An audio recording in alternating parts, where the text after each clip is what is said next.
For generations, America was a beacon, a place to build a new life. But this movement was never meant to be an uncontrolled flood. The idea was for newcomers to join our society, adopt our values, and contribute to the nation we built. Today, many Americans feel uneasy as cities strain under new arrivals, schools are overwhelmed, and hospitals are stretched thin. Social trust is eroding, and our shared identity is fading. This isn't bigotry, it's reality. When you change the people, you change the country. The concern isn't about individual immigrants, but the staggering scale of modern immigration. A small, steady stream of eager newcomers is one thing. A massive, unending wave from vastly different cultures is another. This is a policy choice, not a natural process. Our leaders launched a radical social experiment without the people's consent, and the results are fracturing our national cohesion. The consequences are visible in daily life. Ordinary Americans bear the costs, not insulated elites. Voicing these concerns is taboo, but ignoring them will only turn today's problems into tomorrow's crises. The future of the nation depends on addressing this challenge honestly. Before 1965, America's immigration system aimed to maintain demographic and cultural balance, prioritizing those who could easily assimilate. The Immigration and Nationality Act of 1965 changed everything, abolishing national origins quotas and opening the doors to the world. Family reunification became the priority, creating a chain migration system. Proponents claimed it wouldn't change the country's makeup, but they were wrong.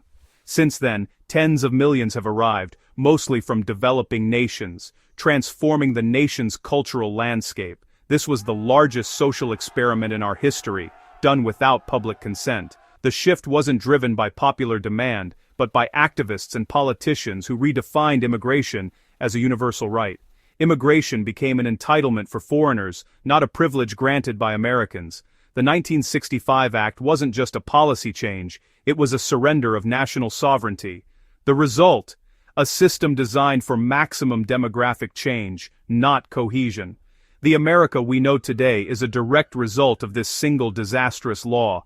It's time to reconsider the wisdom of such radical change. Assimilation, adopting the norms, values, and language of America, once held our diverse society together. When immigrants arrived in smaller numbers from similar cultures, assimilation worked. Today, the sheer volume and cultural differences make it nearly impossible. Large groups can now live without learning English or integrating, creating isolated enclaves. Instead of a melting pot, we have a salad bowl.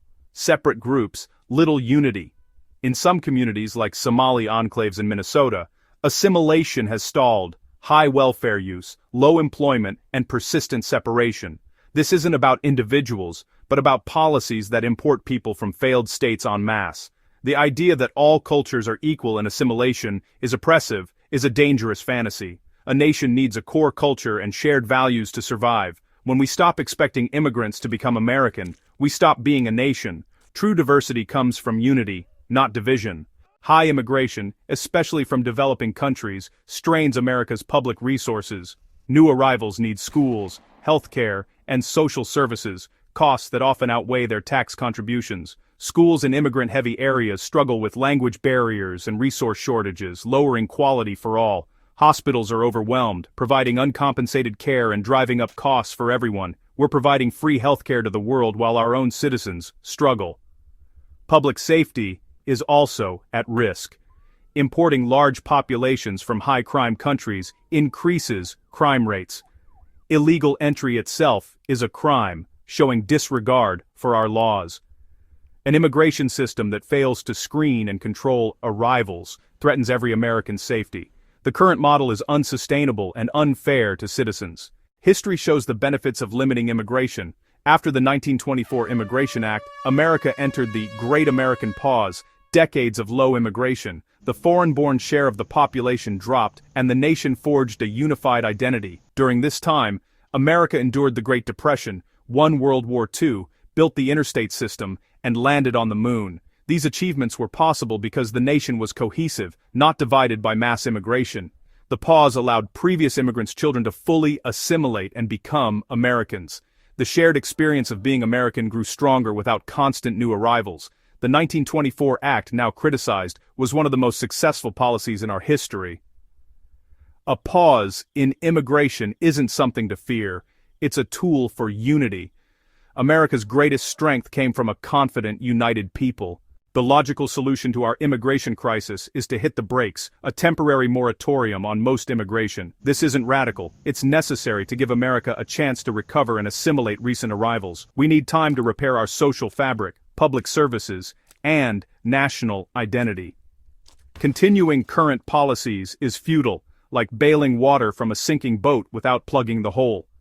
A moratorium would focus on limiting immigration from developing countries, where assimilation is hardest and burdens are greatest.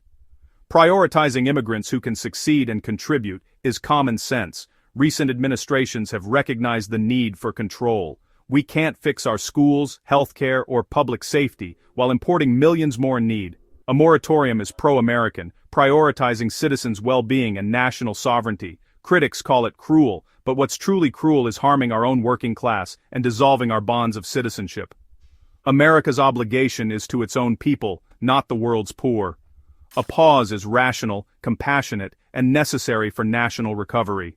The goal of immigration reform is to restore national unity. For decades, policy has promoted division by flooding the country with millions from disparate cultures and demanding no assimilation. The path back requires strict limits on immigration, not to reject individuals, but to protect the collective. A nation has the right to preserve its culture, identity, and way of life. America is not just a nation of immigrants, it's a nation of citizens, bound by language, culture, and loyalty to founding principles. Immigration should strengthen, not dissolve our nation. Adopting strict limits, like the 1924 Act, would give us breathing room for assimilation and unity. It would ease pressure on schools, hospitals, and wages, and rebuild social trust. We face a choice: continue down the path of division, or put America first. We can choose unity, cohesion, and sovereignty. The future of America depends on our willingness to control our borders and preserve our unique identity.